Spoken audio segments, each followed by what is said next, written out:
The US has captured Maduro, but this is just the beginning. Here's what happens next in a full US invasion of Venezuela. Day 0. US Cyber Command, operating from a bunker in Fort Meade, Maryland, has unleashed a payload of malware years in the making. It's a variant of the Stuxnet worm, specifically tailored for the legacy SCADA systems running Venezuela's power grid and military communications. The code burrows into the network, hunting for vulnerabilities like a digital virus. The lights go out. It's a cascading failure. First the command center, then the streetlights of downtown Caracas, then the residential districts. A city of 3 million people plunges into a terrifying, suffocating darkness. Ventilators in hospitals stop. Elevators freeze between floors. The hum of the city dies, replaced by a confused rising murmur of panic. 2 minutes later, the sky tears open. High above, at 50,000 feet, 2 B-2 Spirit stealth bombers cruise silently through the thin air. They launched from Whiteman Air Force Base in Missouri 12 hours ago, refueling mid-air over the Atlantic in a delicate dance of fuel probes and jet wash. These are $2.1 billion aircraft, flying wings that appear as nothing more than birds on radar screens. Their bomb bays open with a hydraulic hiss. Between them, they drop 4 GBU-57 massive ordnance penetrators. These are not normal bombs. They're 30,000-pound monsters, precision-guided bunker busters designed to survive the impact with the Earth and punch through 200 feet of reinforced concrete before detonating. Their target is the subterranean network beneath the Miraflores Palace and the command bunkers at Fort Tiuna. The impact is seismic. The ground does not just shake, it liquefies. The explosion happens deep underground, a muffled thud that travels through the bedrock, collapsing tunnels and crushing the hardened shelters where the regime's leadership sleeps. The shockwave ripples to the surface, shattering windows 3 miles away and setting off car alarms across the darkened capital. Simultaneously, the USS Ross and USS Porter, Arleigh Burke-class destroyers, positioned 200 miles offshore, unleash their magazines. The vertical launch systems erupt in pillars of fire and white smoke. A volley of 60 Tomahawk land attack missiles streak into the night sky. At $2 million a shot, this is a $120 million opening salvo, a mathematical equation of destruction. The missiles drop low, skimming the waves, then hugging the terrain of the coast, moving at 550 miles an hour. They're autonomous, programmed with the exact coordinates of their prey. They find their marks with terrifying precision. Radar installations along the coast, communication nodes in the mountains, the headquarters of the SEBIN intelligence service. Venezuela's S-300 VM air defense batteries, purchased from Russia a decade ago, spin their massive radars frantically. They are formidable systems, theoretically capable of engaging targets 250 kilometers away, but they are blind. The cyberattack has severed their data links to Central Command. The screens are full of snow. The few commanders who manage to bypass the digital lockout fire missiles into the empty air, chasing electronic ghosts created by U.S. Growler electronic warfare jets orbiting just outside of their range. By 4:30 a.m., the Venezuelan military's nervous system is dead. The head has been cut off and the body is paralyzed. 2 hours later, the sun rises over a broken country. Thick columns of black smoke climb miles into the humid morning air, marking the graves of radar stations and command bunkers. From the deck of the USS Gerald R. Ford, the world's largest and most expensive warship, the air war begins in earnest. The carrier, a $13 billion floating city displacing 100,000 tons, turns its bow into the wind. The electromagnetic catapults hiss and snap. 4 squadrons of FA-18E Super Hornets and F-35C Lightning IIs launch in rapid succession, one every 30 seconds. The afterburners glow orange against the dawn. The F-35s are the quarterbacks of this game. Their stealth coating makes them invisible to the few remaining Venezuelan radars, while their sensors soak up the data, heat signatures, radio emissions, electronic noise, and then share it instantly with the entire fleet.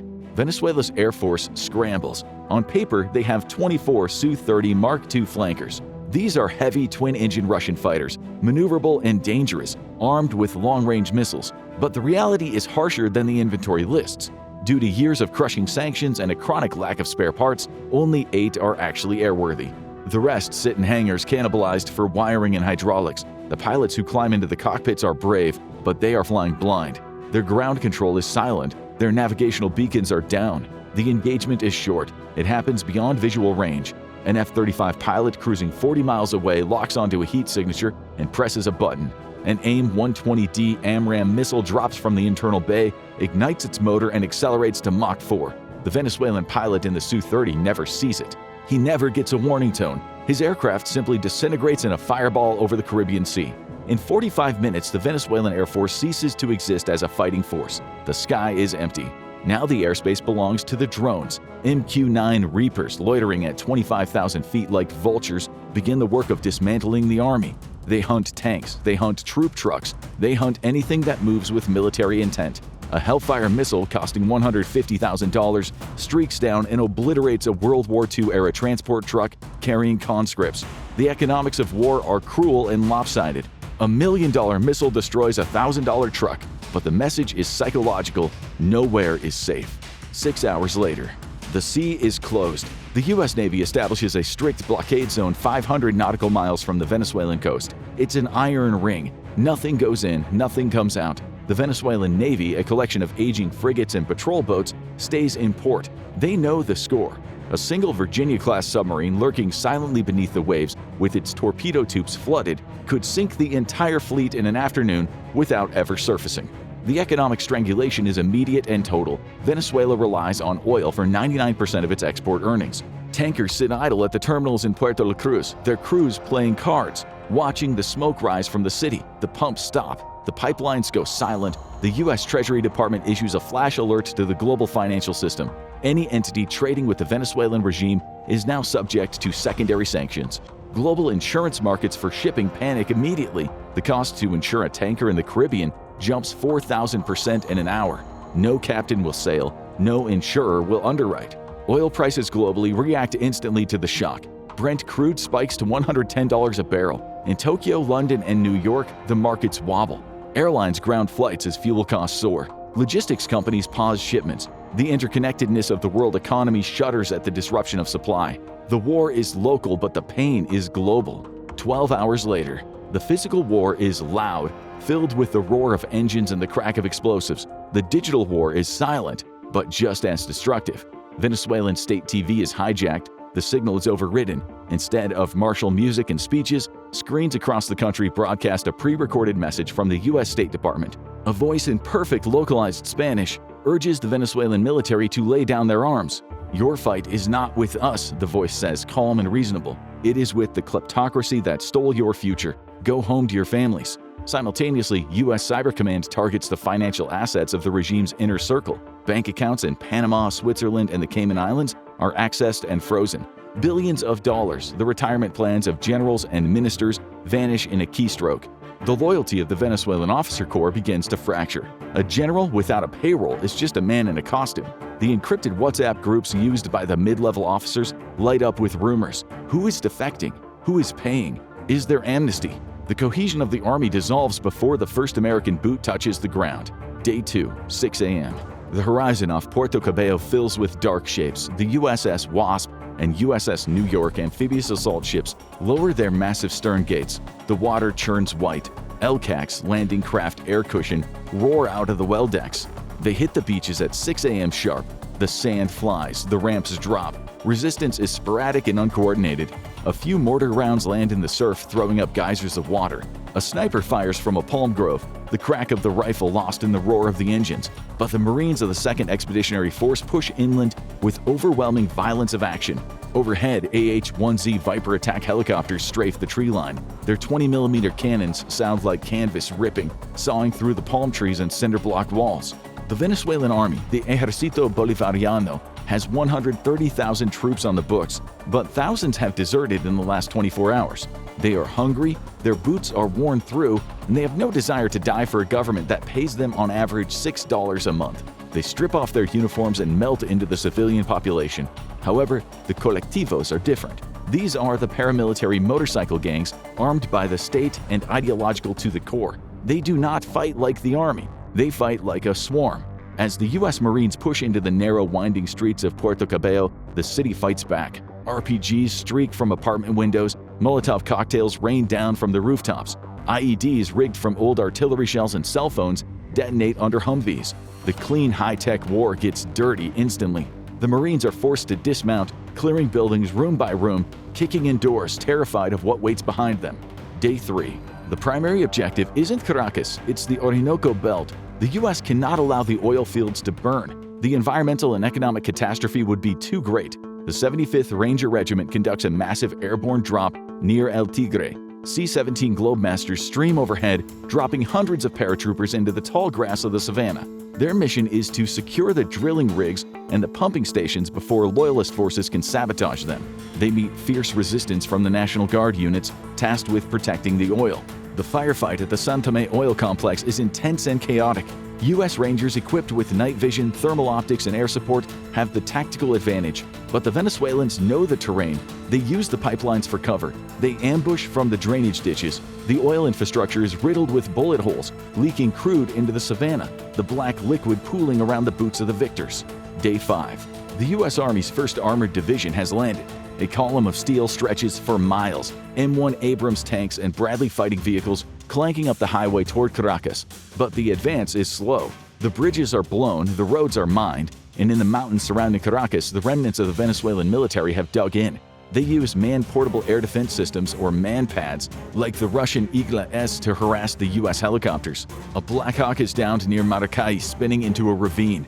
The footage of the burning wreckage loops on Al Jazeera and RT, a propaganda victory for the resistance. The narrative shifts. The initial shock and awe is fading. Now it's an occupation. Inside Caracas, the situation is a humanitarian collapse. There is no water. The pumps have no power. There is no electricity to run the fridges. Food is gone. Looting is rampant. Supermarkets are stripped bare in hours. The U.S. forces are now responsible for feeding 3 million people. The logistics are a nightmare. It costs millions of dollars a day just to fly in MREs and bottled water. The liberators have become the managers of a failed state. 2 weeks later, the conventional war is effectively over. The Venezuelan military has dissolved as an institution, but the war has not ended. It has mutated. The colectivos and loyalist units melt into the barrios, the dense vertical slums that cling to the hillsides of Caracas. These are labyrinths of concrete and corrugated iron, narrow stairs and dead ends. U.S. troops cannot enter these areas with tanks, they have to go in on foot. It becomes a sniper's paradise. Every window is a threat. A patrol moves down a narrow alley, a shot rings out, a Marine falls. The patrol returns fire, blasting a hole in a cinder block wall. A family inside is eliminated. The incident goes viral within minutes. The massacre of Pitari, the headlines scream. Anti-American protests erupt in Bogotá, Mexico City, and Buenos Aires. The U.S. Embassy in Lima is pelted with rocks and paint. The diplomatic fallout is radioactive. Brazil and Colombia, initially supportive of the intervention, start to backpedal. They are overwhelmed by new waves of refugees. 2 million people fleeing the fighting, flooding across the borders. The cost to host them is staggering, straining the budgets of South American neighbors. Tents stretch for miles along the border crossings. Disease begins to spread. 1 month later, Washington declares victory. The regime is gone. A transition council is installed in the presidential palace, but the reality on the ground is grim. The U.S. has 40,000 troops in the country. The Pentagon requests 20,000 more to secure the supply lines. The cost of the operation has already topped $200 billion, more than the first year of the Iraq War. The oil is technically flowing again, but sabotage is constant. Pipelines are blown up weekly. The global oil majors, Chevron, ExxonMobil, are hesitant to return. The risk premium is too high. The insurance is unaffordable. Russia and China exploit the chaos, fueling a brutal proxy war. While the U.S. secures a tactical victory by removing the dictator, the strategic reality is grim. At home, public support collapses as deficits rise and flag-draped coffins return. The invasion validates a cruel maxim: it is easy to shatter a glass house, but harder to walk on the shards. With thousands dead, millions displaced, and billions wasted, the United States has effectively bought a broken country. The Caribbean now watches a stumbling giant, bleeding from 1,000 small cuts, trapped in a quagmire of its own making. Now go watch America's 2-day war plan that terrifies China, or click on this video instead.